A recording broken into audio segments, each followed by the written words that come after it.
আসসালামু আলাইকুম। এই ভিডিওটা রেডি করেছি আপনাদের জন্য আমার এই বছরের পুরো গার্ডেনিং মেমোরি নিয়ে। আশা করি আপনারা এখান থেকে কিছু শিখতে পারবেন এবং কিছু টিপস পাবেন, এবং আমার মনে হয় এটা আপনাদেরকে এনকারেজ করবে গার্ডেনিং করতে। তো শুরুতেই আমি আমার কিছু ফেভারিট ফটো দিয়েই রেডি করেছি, যেগুলো আসলে আমি নিজেও সারা জীবন মনে রাখতে চাই, কারণ আমার মাঝে মাঝে ফোন খালি করতে হয়। আমার হয়তো ফোনে এগুলো থাকবে না, কিন্তু ইউটিউবে আশা করি ইনশাল্লাহ থাকবে। তো এখান থেকে আমি এপ্রিলের কিছু ফটো এবং ভিডিও দিয়ে শুরু করেছি এপ্রিল থেকে। তো এপ্রিলে আমরা আসলে গার্ডেনিংয়ের জন্য মাটি এবং বাউন্ডারি রেডি করেছি। এটা আমরা নিজেরা করি নাই, যারা আমাদের ফেন্স রেডি করেছিল, অর্থাৎ যে কাঠের বেড়া, তাদেরকে দিয়ে আমরা রেডি করিয়েছি। তো মেতে আমরা বাসায় যে চারাগুলো করেছিলাম সেগুলো লাগিয়ে দিয়েছি, আপনারা দেখতে পাচ্ছেন। তো এখানে কয়েকটা শুধু ফটোই ছিল, তখন ভিডিও আসলে করা হয়নি। আর এটা হলো লাস্ট উইকের মেতে আমরা কিছু পরিবর্তন এনেছি, যেমন আমরা সেকশনগুলো করেছিলাম মাঝখানে কাঠ দিয়ে, পরে আমরা কিছু স্টোন পিস রেখে সেগুলোকে আরেকটু ডেকোরেট করার চেষ্টা করেছিলাম। আর এখানে কিছু লেটুস দেখতে পাচ্ছেন, যেগুলো আমি বাসায় চারা করেছি। তো এগুলো আমি বেশ আর্লি লাগিয়েছিলাম, লাইক আমি এপ্রিলেই লাগিয়ে দিয়েছিলাম, কারণ এই সাইডটা আমাদের আগে থেকে রেডি ছিল। তো আমি প্রথমবার সালাদ করেছিলাম সে গার্ডেন থেকে লেটুস নিয়ে, সেটার ফটো ছিল, সেটাই শেয়ার করছি। আর এইগুলো হলো জুনের ফটো। তো জুনের দিকে আমার গাছগুলো মাশাল্লাহ আস্তে আস্তে বেশ বড় হচ্ছিল। তো তখন কিছু ছবি তুলে রেখেছিলাম আমার ফোনে, তো সেগুলোই আমি নিজেই আসলে দেখছি এবং ভালো লাগছে। যখন একটু একটু করে গাছগুলো বড় হচ্ছিল, দেখতে আসলে বেশ ভালো লাগছিল।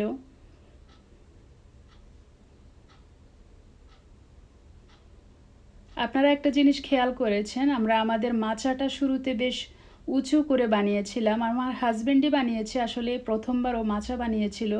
তো শুরুতে মনে হলো একটু বেশি উঁচু হয়ে গেছে, পরে আমরা আর একটু নিচু করেছিলাম। তো এটা হলো সেকেন্ড উইক অফ জুন, অর্থাৎ জুনের সেকেন্ড উইকে করা। আমার লেটিসগুলা মাশাল্লাহ এত বড় হচ্ছিল, এত সুন্দরভাবে। আমি অবশ্য এই লেটুসগুলো দিয়ে একটা সালাদের রেসিপি করেছি, যেটা ইনশাল্লাহ পরে আপনাদের সাথে শেয়ার করবো এক সময়। আমার কাছে ভিডিওগুলো আছে, যদিও শেয়ার করা হয়নি। তো আমার মাশাল্লাহ লেটুস বেশ ভালো হয়েছে। আপনাদের যাদের বিচি দরকার, আমাকে চিনেন, তারা আমার কাছ থেকে বিচি নিয়ে যেতে পারবেন। আর এগুলো হলো কুমড়ার শাক। আমি এখান থেকে পাতা নিয়ে রান্না করেছিলাম, সেটার ভিডিও আমার ইউটিউব চ্যানেলে আছে, আপনারা দেখতে পারবেন। এখানে কিছু কংক্রিটের মাঝে মাঝে কি সুন্দরভাবে গাছ গ্রো হচ্ছে, কোনো যত্ন ছাড়া, কোনো জাস্ট এমনি এমনি উঠে গেছে আগাছাগুলো।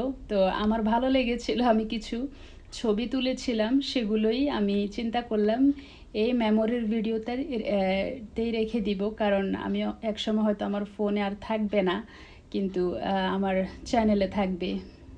তো এগুলো হলো জুলাইয়ের কিছু ফটো।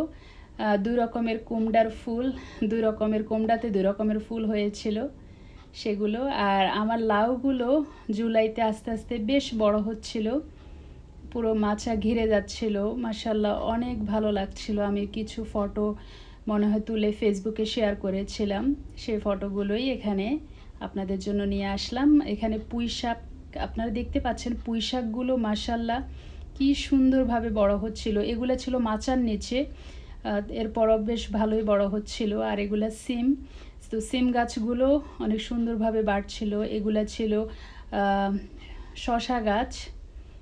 শশা তেমন ধরেনি, কিন্তু গাছটা বেশ ভালোই হয়েছিল। কিছু মরিচ গাছের, তারপরে এখানে এই সাইডে টমেটো এবং কিছু টবে লাগানো গাছ।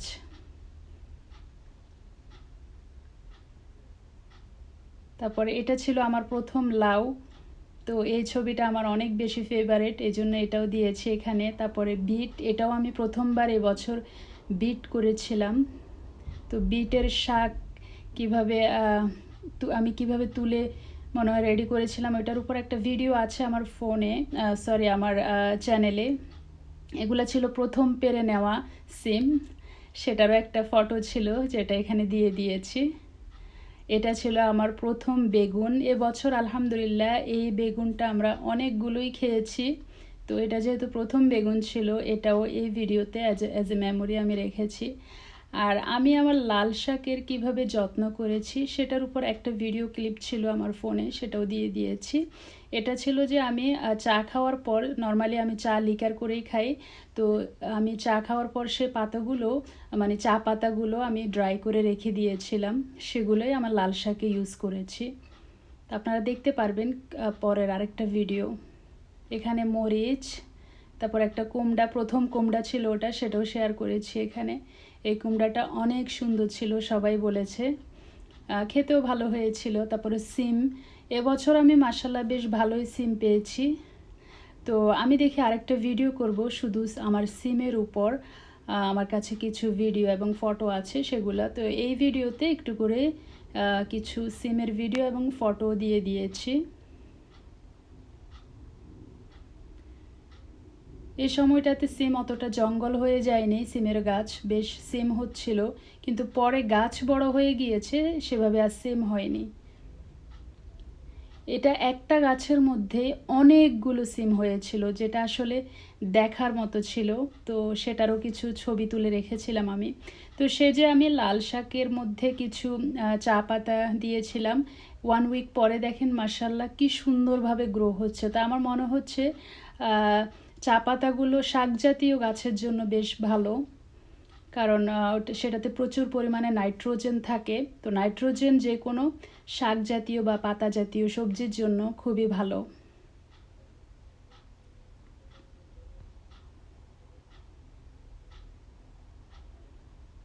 আপনারাও ইউজ করতে পারেন, চা পাতা ফেলে না দিয়ে সেটা গার্ডেনে, বিশেষ করে শাক জাতীয় গাছের মধ্যে ইউজ করতে পারেন।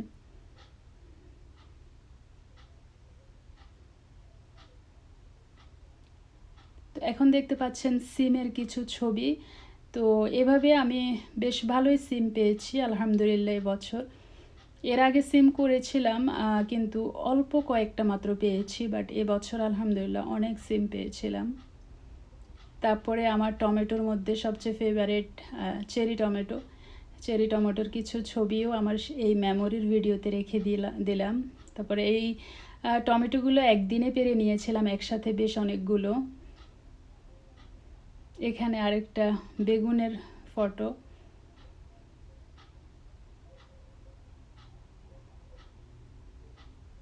এগুলো ছিল অগাস্টের নেওয়া কিছু ফটো। অগাস্টে দেখতেই পাচ্ছেন গাছ অনেক বড় হয়েছিল।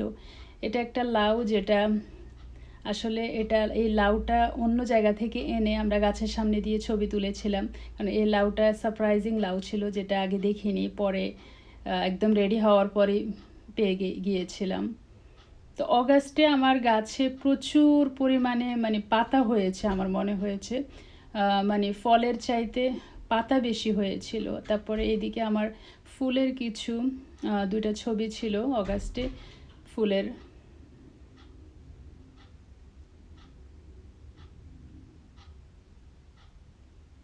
আর এগুলো ছিল সেপ্টেম্বরে নেয়া কিছু সিম। তো মাশাআল্লাহ আমি একসাথে অনেকগুলো সিম পেয়েছিলাম। এতগুলো সিম ছিল যে আমি ফ্রোজেন করে ফেলেছিলাম অর্ধেকের বেশিটা। তারপরে কিছু মরিচ, চারাপিটা মরিচ, তারপরে এই 3টা বেগুন ছিল আমার বেগুন গাছের, মানে সবচেয়ে ম্যাচিওর বেগুন হিসাবে 3টা লাস্ট বেগুন নিয়েছিলাম। এরপরও 2টা হয়েছিল, বাট ওগুলো ঠান্ডার কারণে বড় হতে পারেনি। তো এই 3টা বেশ সুন্দরভাবে বড় হয়েছিল, যদিও আমি অনেক আগে রান্না করে খেয়ে ফেলেছি। আর বেশ ভালো ছিল এবারের বেগুনগুলা, সবাই বলেছে যে এই বেগুনটা নাকি খেতে ভালো হয়। আর এগুলো ছিল সেপ্টেম্বরের লাস্টের দিকেরই ফুলের, এই যে ঠান্ডা পড়ে গেছে এরপরও মাশাআল্লাহ ফুল বেশ ভালো দেখাচ্ছিল। এগুলো আরও কিছু কংক্রিটের মাঝে গাছ ওঠা ছবি। এগুলো অনেকের হয়তো মনে হবে খুব হাস্যকর, কিন্তু আমার কাছে এটা একটা সুন্দর মেমোরি। আমি জাস্ট আমার চ্যানেলে রেখে দিতে চেয়েছিলাম যে আমার ব্যাকইয়ার্ডে কংক্রিটের মাঝে মাঝে কীভাবে সুন্দর গাছ উঠেছে, যেগুলো আসলে দেখার মতো। এটা ছিল অক্টোবরে, আমি আমার রুমের উইন্ডো দিয়েই করেছিলাম এই ভিডিওটা। একদিন সকালবেলা বেশ রোদ হচ্ছিল, তো রোদের মধ্যে যদিও বাইরে ঠান্ডা, কিন্তু ভালো লাগছিল দেখতে। আসলে গার্ডেনিং শুধু যে আপনি এখান থেকে মানে সবজি পাবেন, শাক পাবেন, সেটা না। এটা আসলে এনজয় করার মতো একটা ব্যাপার। যারা করেন তারা তো জানেন, যারা করেন না তারা অবশ্যই একটু করে গার্ডেন করবেন। এই গার্ডেনিংয়ে আসলে অনেক বেশি মানসিক প্রশান্তি থাকে, যেটা যেটা জাস্ট পাওয়া যায় না। সব কিছুতে এই ধরনের প্রশান্তি আসলে পাওয়া যায় না। আর এটা ছিল clean up day, garden clean up. এটা জাস্ট গত 2 দিন আগের করা একটা ভিডিও। তো আমরা চিন্তা করেছিলাম সবাই আসলে গার্ডেন ক্লিন করে ফেলছে, আমরা যদিও সে ব্যাপারে অনেক লেট করে ফেলেছি। তো আমাদের প্ল্যান হলো আমরা জাস্ট গাছগুলোকে, এই যে ফেন্স ছিল, ফেন্স থেকে সরাই মাটির উপরে রেখে দিয়েছি, মানে গার্ডেনের মাটির উপরে। তো এখানে আমরা উইন্টারে এভাবেই রেখে দিব, তাহলে এখানে পাতাগুলো, তারপরে মানে সফট যেসব আছে ওগুলো সব কিছু কম্পোস্ট হয়ে যাবে। সেই কম্পোস্টটা কিন্তু আমাদের মাটিটাকে অনেক বেশি উর্বর করবে। তো নর্মালি এখানে মানুষ এভাবে তুলে এগুলো ফেলে দেয়, মানে সিটি নিয়ে যায়, রাস্তার সাইডে ব্যাগে ভরে রেখে দিলে সিটি নিয়ে যায়, যেভাবে গার্বেজ রিসাইকেল নিয়ে যায় এগুলো নিয়ে যায় পেপার ব্যাগে দিলে। কিন্তু আমরা সেটা করিনি, আমরা শুধু ফ্যান্স থেকে সরাই মাটির উপরে রেখে দিয়েছি। তো আরও ঠান্ডা পড়লে এগুলো মরে মাটিতেই কম্পোস্ট হয়ে যাবে, তাহলে নেক্সট ইয়ার আমাদের ইনশাল্লাহ তেমন বেশি কম্পোস্ট না দিলেও চলবে, আমাদের মাটিটা এমনিতেই উর্বর থাকবে। তো যদিও লাউ গাছগুলো সাইড থেকে ফ্যান্স থেকে সরাই ফেলেছি, কিন্তু গোড়া থেকে কাটি নেই, কারণ মনে হলো দরকার নেই কাটার, ঠান্ডা পড়লে তো এমনিতেই মরে যাবে, এখনও একটু সবুজ সুন্দর হয়ে আছে, এভাবে রেখে দিব। তো আমরা এভাবেই শুধু ফ্যান্স থেকে সরাই নিচে রেখে দিয়েছি, বলা যায় একটু জাস্ট টাইডি আপ করা। বাট এই সাইডটাতে যেহেতু গার্ডেন বেশ চিকন শেপের ছিল, একটু বের হয়ে আছে, কিন্তু কয়দিন পরে এগুলো আমরা আবার ঠিক করে রেখে দিব। আর এটা ছিল আমাদের একদম last harvest. Garden clean up করার সময় এই সারপ্রাইজিং লাউটা আমরা পেয়েছি, আর আমরা পেয়েছি কিছু কাঁচা পাকা টমেটো, সিম, কিছু শুকনো সিম, আর কিছু সবুজ সিম, তারপরে কিছু মরিচ। তো এগুলো ছিল আমাদের এবছরের বলা যায় লাস্ট হারভেস্ট। যদিও মনে হচ্ছে আরও কিছু কাঁচা মরিচ পাবো, কারণ মরিচ গাছে এখনও অনেকগুলো কাঁচা মরিচে আছে। তো আজ এই পর্যন্তই, আল্লাহ হাফেজ।